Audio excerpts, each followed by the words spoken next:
Ош шаарынын 43 жаштагы тургуну Исраил Ганиев алдамчылыкка шектелип кармалды. Бул тууралуу Баткен облустук ички иштер бөлүмүнөн билдиришти. Маалыматка караганда, ал 2015-жылдын февраль-март айларында Кадамжай районунун Халмион айылындагы Баяман Баатыр базарында соода менен алектенип жүргөн. Ошол учурда Орозбеков айылынын 48 жаштагы тургунунун ишенимине кирип, 3 айда кайтарып берем деп $120 000 алган. Карызды алып жатканда базарда ижарага алган 40 тонналык контейнердеги товарларын жана 3 контейнердин ичиндеги товарларын көрсөтүп, ишенимге ээ болгон. Бирок акчаны мөөнөтүндө кайтарып бербестен эч кимге билгизбей изин суутуп кеткен. Алданган кишиге ири өлчөмдөгү материалдык зыян келтиргендиктен 2017-жылы алдамчылык беренеси менен кылмыш иш козголгон. Кылмыш иш боюнча тергөөнүн жүрүшүндө Ганиев тергөөгө келбестен изин жашырып качып кеткендиктен ага сыртынан айыбы угузулган. 2017-жылдын 14 августунда Баткен райондук соту аны камакка алуу өкүмүн чыгарган. Баткен облустук ички иштер бөлүмүнүн криминалдык милиция кызматкерлеринин иликтөө иштеринин натыйжасында Ганиев алгач Россияда экендиги аныкталган. Андан кийин ал Казакстан аркылуу Өзбекстандын Маргалаң шаарына өтүп, ошол жакта качып жүргөн жеринен кармалды. 2018-жылдын 19 декабрында Баткен облусуна экстрадиция болуп алынып келди. Баткен облустук ички иштер бөлүмү сүрөттөгү адамдан дагы жабыркагандар болсо 036 22 502 26 же болбосо 102 номерине кайрылууну өтүнөт. Маалымат булагы Турмуш KG. Кой ташта уланды коюп кетип, из жашырган жол тандабас видеого түшүп калган. Жаракат алган 19 жаштагы жигиттин томугу сынып, ооруканада жатат. Чүйдүн Аламүдүн районуна караштуу Кой таш айылында жол тандабас 19 жаштагы жергиликтүү тургунду коюп, айдоочусу окуя болгон жерден качып кеткен. Бул туурасында Спутник Кыргызстан агенттигинин кабарчысына жабырлануучунун тууганы кабарлап, кырсык учурунда тартылып калган видеону жиберди. Кадрдан көрүнгөндөй, 4 бала унаа жолго чыгып, алардын бири имараттын 2 кабатынан ыргытылган топту кармайт. Ал жолдун аркы тарабынан өткөндө, артынан дагы экөө чуркайт. Бирөө жолдун ортосуна жеткенде Mitsubishi үлгүсүндөгү жол тандабас сүзүп кеткен. Унаа токтоп, ичинен бир нече адам жана айдоочу чыккан. Бирок алар жардам бербей, бери жактагы кишилер токтотууга аракет кылганына карабай качып кеткен. Жаракат алган бала ооруканага жеткирилген. Дарыгерлер анын тизесинин томугу сынып кеткенин билдирген. Окуя 4 январда саат 16:45 чамасында болгон. Ал эми Аламүдүн райондук милициясынын кызматкерлери 8 январда окуянын чоо жайын тактоо үчүн ооруканага барып, бала менен жолуккан. Жол тандабастын айдоочусу табыла элек. Маалымат булагы Спутник KG. Төп районунда жол көзөмөлдөөчүлөр тарабынан айдоочулар менен жүргүнчүлөргө айып пулдардын көтөрүлгөнү тууралуу түшүндүрүү иштери жүргүзүлүп жатат, деди жол кыймылынын коопсуздугун камсыздоо башкармалыгынын Төп райондук бөлүмүнүн башчысы майор Мурат Жумабаев.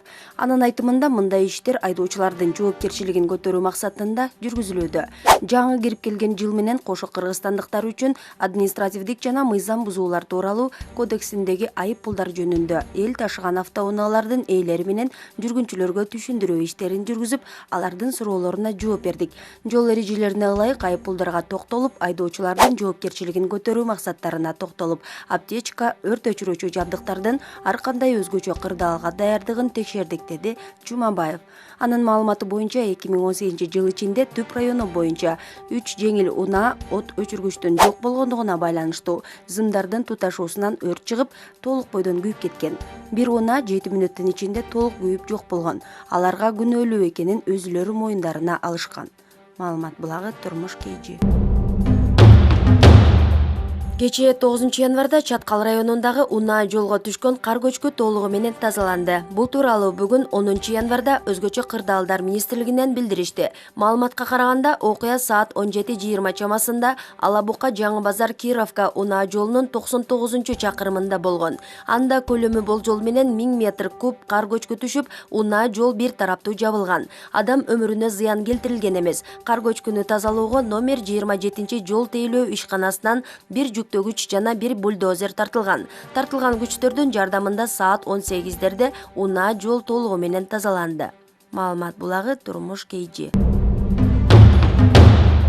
Ош шаарында дайынсыз жоголгон 18 жаштагы Матлюба Икрамова 4 январ күнү шаардагы батирлердин биринен табылгандыгы тууралуу Ош шаардык ички иштер бөлүмүнүн басма сөз кызматынан билдиришти. Маалыматка караганда, келин күйөөсү менен тил табыша албай, үйдөн чыгып кетип, тойдон түшкөн алтын жасалгаларын сатып, анын акчасына ижарага батир алган. Бул иш боюнча шаардык ички иштер бөлүмүнүн кызматкерлери издөө жүргүзүп, келин курбусу менен батирде чогуу жашап жаткандыгы аныкталган. Икрамованы табылган күнү эле өзүнүн апасы жана күйөөсү алып кетишкен. Чаткал районунун Терексай айылында алтын кенин иштеткен Чаарат фермасына техника алып бара жаткан 25 жаштагы айдоочу окко учуп каза болду. Бул тууралуу фермага техника жеткирүүчү жалданма компаниянын атын атагысы келбеген өкүлү билдирди. Окуя 10 январга караган түнү саат 2 чамасында Терексай айылында болгон. Кенге 2 техниканы башкарып бараткан 2 айдоочу менен 2 шеригин жолдо белгисиз адамдар тороп акча доолашкан. Бул маалыматты бизге ошол замат айдоочулар телефон аркылуу билдиришкен. Жол торогондор менен сүйлөшүп, алар жолун улаган. Кийин 8-чакырымдан соң артынан кууп барып, айдоочуну атып салышкан. Ал ооруканага жетпей жолдо каза болуп калды. Окуяга байланыштуу 4 жергиликтүү тургун кармалган, деди компаниянын өкүлү.